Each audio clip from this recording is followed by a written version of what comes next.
और हेल्प करें। जोरदार तालियों के साथ निको Bango welfare society calendar 2022 inaugurated bye honourable minister Shri Kiran Rijiju sir, minister law and justice government of India. Thank you so much sir. अब बिना विलंब करते हुए, बिना इंतजार और करते हुए, हम सब जिस घड़ी के इंतजार में थे वो घड़ी आ चुका है सर। अब हम सभी को यहाँ पे संबोधित करेंगे। Over to you sir. प्रेम दिखाना, प्रेम कौन से हैं हम जो ले आ रहे हो गया। आप ज़्यादा आगे मत जाना। 50 साल यानी कि गोल्डन जुबली सेलिब्रेशन में हम सब यहाँ एकत्रित हुए हैं। हमारे साथ में गेस्ट ऑफ ऑनर के रूप में आए अरुणाचल का agriculture, horticulture, fishery, animal husbandry का मंत्री तागे ताके जी, आपके डिस्ट्रिक्ट के ही सीनियर लीडर और अरुणाचल का industry, textile, handicraft, handloom, trade and commerce minister Tumke Bagra ji, आपके local MLA advocate Kento Jini साहब, लीरो बाबा से एमएलए और आज के दिन में एडवाइजर होम डिपार्टमेंट देख रहे हैं। यहाँ हमारा करवक साहब, डिस्ट्रिक्ट बीजेपी प्रेसिडेंट यमतो जिनी साहब, यहाँ के मंडल प्रेसिडेंट बीजेपी के लेगे लोलन जी, और बहुत तादाद में हमारे डिस्ट्रिक्ट के जो ऑफिसर्स हैं यहाँ आए हुए हैं। डीसी साहब से लेकर के एसपी साहब, पूरे रिटायर्ड ऑफिसर भी काफ़ी आए हुए हैं। और पब्लिक के साइड से हमारा सीनियर लीडर दो यादव साहब हैं हमारे बीच में, एक्स मिनिस्टर, डिस्ट्रिक्ट जिला परिषद के चेयरपर्सन बावन रोबिन जी, यहाँ के लोकल जेडपीएम हिगम आंगो जी, और जितने भी जिला परिषद मेंबर वेस्ट सियांग के यहाँ आए हैं। यहाँ के हेड जीबीस हैं और बाकी जितने भी गाँव बुरी आया है, और सीनियर सिटीजन्स जो बुजुर्ग हैं गांव के, साथ साथ काफ़ी मात्रा में मैंने आते समय रास्ता में देखा है पोनो पार्टी, बहुत एक्टिव पोनो पार्टी यहाँ देखने को मिला है। ऑर्गेनाइजिंग कमेटी जो ये हम लोगों को यहाँ बुलाने का काम किया है, सारा जो ऑर्गेनाइज कर रहे हैं ये गोल्डन जुबली सेलिब्रेशन का, उसका चेयरमैन मिली आंगो जी, सेक्रेटरी रेकेन आंगो जी और उनके पूरे टीम। सबसे पहले यही बस्ती का 50 साल पूरा होने पर आप सबको बहुत बहुत बधाई। और आज बहुत इंपॉर्टेंट दिवस है। आप बहुत से लोगों को नहीं पता होगा, आज भारत देश का जनजाति गौरव दिवस भी है, यानी कि आज ट्राइबल्स का ऑनर का दिन है। आज से लगभग 10 दिन पहले जब एक कैबिनेट मीटिंग हुआ था प्रधानमंत्री नरेंद्र मोदी जी के नेतृत्व में, उसमें चर्चा हुआ कैबिनेट में, इस देश में बहुत पूजा सेलिब्रेशन करता है। इंडिपेंडेंस डे, 26 जनवरी, महात्मा गांधी का जन्म दिवस, जवाहरलाल नेहरू का, अटल बिहारी वाजपेयी जी का, अंबेडकर जी का, बहुत सारा सेलिब्रेशन होता है इस देश में। लेकिन ट्राइबल लोगों का कोई सेलिब्रेशन आज तक इस देश में नहीं होता है। तो इसलिए हमारा प्रधानमंत्री जी का कहना है कि इस देश का जो आदिवासी है, जनजाति है, जो ट्राइबल्स है, जैसे कि हम लोग इस देश का मूलवासी है। हम खेती से जुड़े हुए हैं, यहाँ का पेड़ पौधे, पहाड़, जंगल, जमीन, इससे जुड़े हुए हम लोग आदिवासी हैं, जनजाति है, यानी कि इस जमीन का जुड़ा हुआ जाति हम लोग हैं। तो हमारे लिए कोई ऑनर नहीं, कोई इस तरह का सेलिब्रेशन होता नहीं है। इसलिए 15 नवंबर को भारत का पहली बार घोषणा किया जनजाति गौरव दिवस, और वो भगवान बिरसा मुंडा का भी जन्मदिन है। ट्राइबल लीडर इस देश का बहुत बड़ा आदिवासी नेता थे। अंग्रेजों के खिलाफ उन्होंने आंदोलन किया था, तो इसलिए आज बहुत अच्छा दिन है 15 नवंबर। उसके बाद में आज यहाँ से मैं बहुत ज़्यादा आपके बीच में रहने का मन तो था, लेकिन क्योंकि आका कम्युनिटी का रूसो जो कम्युनिटी है उनका आज निश्चित फेस्टिवल है और वो फेस्टिवल भी फिक्स डेट है तो वो बदल नहीं सकते हैं और वो कमिटमेंट बहुत पहले दे के रखा हुआ था। हमने डेट इधर उधर करने का कोशिश किया ताकि यहाँ थोड़ा देर बैठ सके, लेकिन हमारा एमएलए साहब ने, केंतो साहब ने बोला कि यहाँ ऑलरेडी ऑर्गेनाइज जो डेट फिक्स हो गया तो चेंज करने से तकलीफ हो सकता है, इसलिए मुझे यहाँ आना पड़ा। कल से मैं यहाँ हूँ। कल मैं यामा करवक साहब को वहाँ में काफ़ी प्रोजेक्ट्स इनॉग्रेशन हुआ, फिर शाम को यहाँ एएनएम जो आपका नर्सिंग का एक हॉस्टल होता है उसका इनॉग्रेशन हुआ आलो में, फिर बागरा साहब को वहाँ में बैठक हुआ। तो आज सुबह आपके यहाँ में आने का मौका मिला। पहले भी मैं जब यहाँ आए थे इस तरह का बहुत गर्मजोशी से स्वागत किया। आज यमतोजनी साहब ने जो डिटेल में बताया, कुछ प्रोजेक्ट्स मैंने इस गांव के लिए दिए हुए हैं।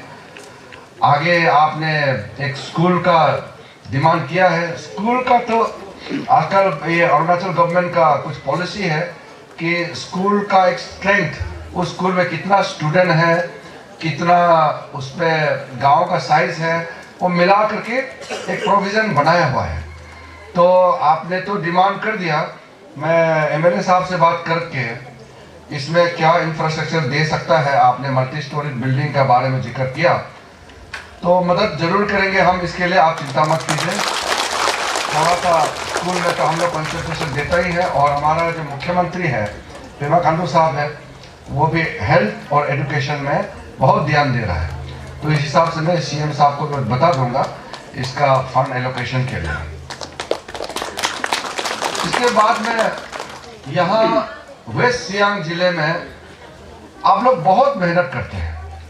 ये मैं कई बार ये बात बोल चुका हूँ। वेस्ट सियांग खेती बाड़ी के मामले में एक तरफ तो आपको ईश्वर ने, नौनिपोलों ने बहुत ब्लेसिंग किया हुआ है। जमीन भी बहुत अच्छा जमीन है आपका, यहाँ नदी भी, छोटा छोटा नदी भी है, बड़ा नदी भी है। खेती करने के लिए आपका पानी खेती का प्रोविजन भी है। झूम खेती के लिए भी यहाँ बहुत अच्छा, कोई यहाँ पत्थर, डेजर्ट, सूखा ऐसा जगह नहीं है। यहाँ पेड़ पौधे भी बहुत है, बेम्बू, सब्जी खाने के लिए भी जंगल का पत्ता इतना अवेलेबल है। आप लोग आजकल मालूम होगा दूसरा डिस्ट्रिक्ट कहीं कहीं में तो ऐसा नहीं है। और खास करके पता नहीं, गालो आदमी लोग तो किस्मत भी बहुत अच्छा है, जहाँ गालो बैठता है वो जगह भी अच्छा हो जाता है। नीचे असम बॉर्डर में भी कहीं कहीं जहाँ देखा है इतना अच्छा जगह है और आदमी भी इतना मेहनत करता है। नाच गान से लेकर के गाना वाना, खाना पीना, सारा खेती बाड़ी बहुत एडवांस है। लेकिन एडवांस होने के बावजूद भी कई चीज और जरूरत होता है। आजकल का मॉडर्न जमाने में गवर्नमेंट का सपोर्ट बहुत जरूरी होता है और मैं डिटेल में तो अभी नहीं कहूँगा क्योंकि टाइम कम है। लेकिन सबसे बड़ा प्रॉब्लम जो कई दिनों से हम लोग चर्चा कर रहे हैं, रास्ता के लिए। अभी मैं जब आते समय भी एमएलए साहब ने मुझे ब्रीफिंग किया, ये जो आखिरी पोटिंग से लेकर के पांगिंग का जो पैकेज है ट्रांस अरुणाचल नेशनल हाईवे का, ये लास्ट पैकेज 9 नंबर जो पैकेज है ये आपका इस पोर्शन में चलता है। उधर एक नंबर जो पैकेज है वो मुझे बताया गया कि वो थोड़ा अच्छा से काम चल रहा है। ये 9 नंबर पैकेज जो है सही तरीके से काम नहीं चल रहा है और मैंने आज खुद देख भी लिया है। गवर्नमेंट का कुछ प्रॉब्लम्स होता है, मजबूरी भी होता है कि एक बार टेंडर देने के बाद जो कॉन्ट्रैक्टर होता है उसको सही तरीके से काम करना होता है। तो यहाँ कॉन्ट्रैक्टर जो सब कॉन्ट्रैक्टर है उसमें कुछ कमजोरियां हैं, उसको समाधान करने के लिए कल मैंने बताया भी है दूसरे मीटिंग में, थोड़ा सख्ती से कदम उठाना होगा। क्योंकि जो रोड डिले होने से पब्लिक का हैरेसमेंट कितना साल से हो रहा है, ये और भी पब्लिक को झेलना पड़ेगा। हम जब एमपी थे 2008 में ट्रांस अरुणाचल हाईवे का सैंक्शन कराया था, उस समय बड़ा पैकेज घोषणा किया था। 2008 का बाद में, क्योंकि 2009 में तो गड़बड़ हो गया इलेक्शन में मेरा, तो आप सबको मालूम है, तो मुझे नहीं मालूम, उसके बाद काम आगे नहीं बढ़ाया। और 2014 में जब मैं वापस आया तो 1 इंच कागज में भी आगे नहीं बढ़ा, जमीन में भी काम आगे नहीं बढ़ा। तो मैं उस समय चीफ मिनिस्टर था नावम तुके साहब, उनको बोला इतना पुराना प्रोजेक्ट हो गया, क्यों 1 इंच आगे काम नहीं बढ़ा? तो मुझे बताया गया कि लैंड इनकम सर्टिफिकेट नहीं मिला, लैंड एक्विजिशन नहीं हुआ, तो कॉन्ट्रैक्टर काम नहीं कर पाया। तो बाद में मैंने मीटिंग कॉल किया दिल्ली में, फिर हम लोग ने शुरू में 3 पैकेज में इसको डिवाइड किया। पहले तो एक कॉन्ट्रैक्टर को इतना 406 किलोमीटर एक कॉन्ट्रैक्टर को दिया था। वो कॉन्ट्रैक्टर का भी गलती नहीं है, वो तो अरुणाचल स्टेट गवर्नमेंट का ही गलती था। तो उसके बाद में 3 पैकेज किया, फिर एक भी कॉन्ट्रैक्टर टेंडर में पार्टिसिपेट करने के लिए नहीं आया। मतलब कॉन्ट्रैक्टर भी डर गया कि अरुणाचल में तो पब्लिक का वहां से लैंड एक्वायर हो नहीं पाता है, स्टेट गवर्नमेंट काम करता नहीं है, टेंडर मारेगा तो फंस जाएगा। 3 पैकेज में डिवाइड किया, एक भी उसमें टेंडर पार्टिसिपेट करने के लिए नहीं आया। मैंने पर्सनली फोन किया, अरुणाचल में तो क्वालिफाई करने वाला कॉन्ट्रैक्टर तो है नहीं, तो बाहर का जो बड़ा कॉन्ट्रैक्टर को बोला कि हाथ जोड़ा, आप लोग आइए टेंडर में पार्टिसिपेट कीजिए। कोई भी कॉन्ट्रैक्टर नहीं आया, डर गया, बोला कि नहीं वहां जाएगा तो फंस जाएगा, करोड़ों पैसा फंस जाएगा, काम नहीं होगा, पेमेंट नहीं होगा। तो बाद में बहुत मुश्किल से, नियम में नहीं है, नियम को हम लोगों ने चेंज करके 9 पैकेज में इसको घोषणा किया। 9 पैकेज में करने के बाद टेंडर हुआ, फिर पार्टिसिपेट किया और अभी काम चल रहा है। इसके वजह से पब्लिक तो हमको बोलेगा, हम तो आपका एमपी है, पब्लिक तो यहाँ किसने जमीन गड़बड़ किया, कौन सा डिपार्टमेंट, कौन सा ऑफिसर कहा किया, वो बोलेगा नहीं। वो सोचेगा आप एमपी है, आप इसको देखना चाहिए, तो मुझे बोलेगा ही। इसलिए मैं बहुत दुखी हूँ कि मेरे रहते हुए, ठीक है जो डिले हुआ मेरे वजह से नहीं हुआ, फिर भी आपका एमपी होने के नाते मेरे कॉन्स्टिट्यूंसी का रास्ता ठीक नहीं है, तो सबसे ज्यादा दुखी मुझे होता है। पैसा देने का बावजूद भी, कंपेंसेशन का पैसा देने का बावजूद भी यहाँ जमीन पे काम नहीं होना, ये ठीक नहीं है। तो सीएम साहब से बात किया, तो सीएम साहब से भी अभी काफी चीज हम लोग देख रहे हैं, काफी उन्होंने सख्त कदम उठाया, आदमी को जेल भी डाला है, अरेस्ट भी किया, केस अभी भी चल रहा है, इतना तक कदम उठाना पड़ा। इसके अलावा यहाँ मोबाइल नेटवर्क का प्रॉब्लम है। मोबाइल नेटवर्क का 2015 में 9000 करोड़ का एक पैकेज दिया था टेलीकॉम नेटवर्क को ठीक करने के लिए, लेकिन वो केबल जो ले जाना था, केबल ले जाने के लिए रास्ता, जो अभी हमने आपको कहानी बोला, ये रास्ता नहीं बनने की वजह से केबल भी नहीं लगा पाया, जिसकी वजह से वो प्रोजेक्ट फेल हो गया, पैसा यूज नहीं कर पाया। तो अभी कैबिनेट ने एक फैसला फिर किया है, नरेंद्र मोदी साहब के नेतृत्व में हम लोगों ने जो कैबिनेट बैठक किया, लगभग 20,000 करोड़ का स्पेशल पैकेज फिर घोषणा किया, जिसके तहत अरुणाचल में केबल लेन भी होगा और जहां केबल नहीं होगा उसमें टावर लगाया जाएगा। तो आप लोग का यहाँ जो नेटवर्क है उसका भी प्रॉब्लम जल्दी समाधान कर देंगे। इसके अलावा भारत सरकार की ओर से जो स्कीम जा रहा है वो जरूर आप लोगों को मिल रहा होगा।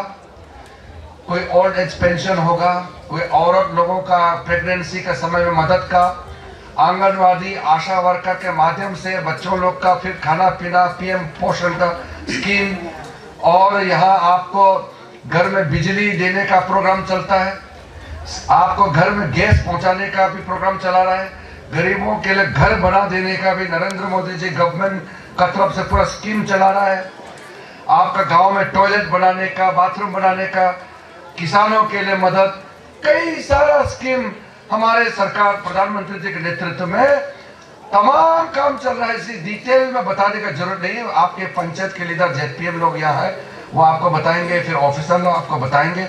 मैं बीच बीच में इसका मीटिंग लेते रहूंगा कि जो इतना हम लोग भारत सरकार से स्कीम दिया है वो कितने लोगों को बेनिफिट पहुंचा है, कहाँ कहाँ पहुंचा है, ये इसका हम लोग वेरिफिकेशन, मॉनिटरिंग ये बीच बीच में करते रहेंगे। मैं समझता हूं कि अगर मैं आपको पर्सनली नहीं मिल पाया तो भी कम से कम भारत सरकार का स्कीम आपको पहुंचना चाहिए। अब गांव का रास्ता भी मेजोरिटी हो गया है और हमारा लक्ष्य है अभी कोरोना वायरस के समय में 1.5 साल 1 साल 6 महीना जो है हम लोग का टाइम बर्बाद हो गया है, जिसकी वजह से काम भी रुक गया। मैं भी यहाँ नहीं आ पाया, हम लोग के बीच में मिलने का भी बहुत दिल था, फिर भी मिल नहीं पाया। तो इस तरीके से कोरोना वायरस के चलते हुए भी हम लोग ने इंटरनली बहुत काम किया है। आलो में आप लोगों को नहीं मालूम होगा वेस्ट सियांग में, क्योंकि आप लोग तो खेती बाड़ी करके आप लोग का तो धान बहुत पैदा करता है, आप लोग तो भूखा प्यासा सोता नहीं। अरुणाचल में बहुत ऐसे जगह है जहां 1 साल में 10 महीना जो राशन पानी है वो गवर्नमेंट जो सीपीओ है वहां से लाना पड़ता है।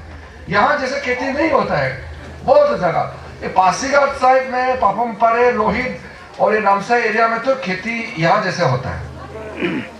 लेकिन 90% अरुणाचल जो पहाड़ है, तकलीफ जगह है, वहाँ ये पेंडेमिक के समय में फ्री चावल अभी भी हम लोग जो कर रहे हैं, हर घर में गरीबों के लिए फ्री चावल देना और साथ साथ में दवाई, मास्क देना और ये वैक्सीनेशन, दवाई के लिए भी हम लोग चार्ज नहीं कर रहा है।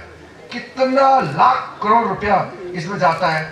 उस दवाई जो हमारा साइंटिस्ट लोगों ने जो बनाया दवाई वो बीमारी के लिए, वो भी हम लोग फ्री डिस्ट्रीब्यूशन कर रहा है ताकि हमारा गरीबों को और तकलीफ ना हो। तो इस प्रकार से बहुत सारा स्कीम लगातार चल रहा है। आपका लोकल एमपी होने के नाते मेरा बहुत ड्यूटी है। तो आपने तो हमको दिल्ली भेज दिया, दिल्ली भेजने की वजह से मेरा तो सारा काम ज़्यादातर वही होता है। यहाँ बीच बीच में तो आता हूँ, लेकिन हमारा जो यहाँ तीनों ऑनरेबल एमएलए और बागरा साहब तो मंत्री भी है वेस्ट सियांग के, इन लोगों से मैं टच में रहता हूँ। और जो भी गवर्नमेंट ऑफ इंडिया से स्कीम आपको मिल रहा है वो तो मिलते रहेंगे, आगे भी मिलते रहेंगे। आप इसका कोई चिंता नहीं रखना है। जब तक आपका एमपी के रूप में मैं दिल्ली में हूँ, आपको कोई टेंशन लेना नहीं है क्योंकि मैं दिल लगा के काम करते रहता हूँ। लेकिन जाते जाते मैं एक बात जरूर कहना चाहूँगा कि कई साल से आप लोग और हमारा बीच में संबंध बहुत घनिष्ठ रहा है और आप लोगों का आशीर्वाद से मुझे पार्लियामेंट में हमारा प्रदेश के लिए काम करने का मौका मिला है।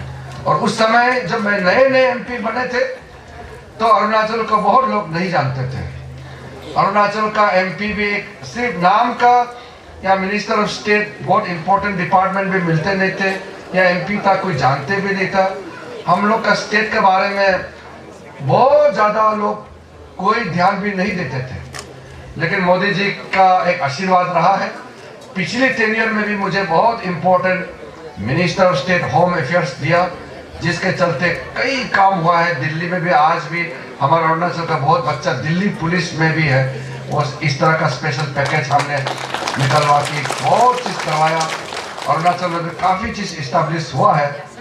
तो उस समय एक राज्य मंत्री था, लेकिन फिर से आप लोगों ने आशीर्वाद दिया और इस बार जो पहला जो मेरा जो 2 साल से थोड़ा ज़्यादा इस देश का खेल मंत्री, यूथ अफेयर्स, आयुष और माइनॉरिटी अफेयर्स में चार डिपार्टमेंट देखते थे। 4 डिपार्टमेंट में भी कई काम हुआ है, लेकिन कोरोना वायरस के चलते इतना आप लोगों तक नहीं पहुंचा पाया। लेकिन देश में एक खेल का माहौल को हमने चेंज करने में कामयाबी प्राप्त किया और इंडिया ने ओलंपिक्स में भी रिकॉर्ड मेडल जीता और आज देश में नई जोश के साथ काम चल रहा है। आलो में मैंने बैडमिंटन कोर्ट का इंडोर स्टेडियम, इंडोर हॉल का भी पैसा रिलीज कर दिया है खेलो इंडिया से। बड़ा जो स्टेडियम बनाने का जो प्रॉब्लम है, आज सुबह सुबह हमने देख के आया है, जो कॉन्ट्रैक्टर और स्पोर्ट्स डिपार्टमेंट का गलती की वजह से आलो का जनता इतना तकलीफ सहना पड़ा, इसको ठीक करना जरूरी है। मैं कॉन्ट्रैक्टर को भी बुलाऊंगा, हाथ जोड़ के बोलने वाला हूँ। डायरेक्ट तो मैं नहीं हटा सकता हूँ क्योंकि कोर्ट में केस चला जाएगा, काम नहीं हो पा रहा है। वो खुद सरेंडर कर देने से ठीक है क्योंकि काम नहीं हो पा रहा है, ताकि हम लोग फ्रेश इसको जल्दी से जल्दी स्टेडियम बना सकें। इस तरीके से कई चीज़ आपको मेरा स्पोर्ट्स के रहते समय भी काम हुआ है, कुछ चीज़ नहीं पाया। लेकिन इस बार जब आपके बीच में आया है तो अरुणाचल के लिए भी एक इतिहास है। पहली बार हमारा स्टेट से कोई आदमी इंडिया का कैबिनेट मिनिस्टर बनने का मौका मिला है। कैबिनेट में बैठ के देश चलाता है, और कैबिनेट जो होता है वही हर सप्ताह एक बार मीटिंग होता है, कभी कभी 2 बार भी बैठता है, और उसी कैबिनेट में देश का तकदीर लिखता है, उसी कैबिनेट में देश का हर निर्णय का फैसला करता है।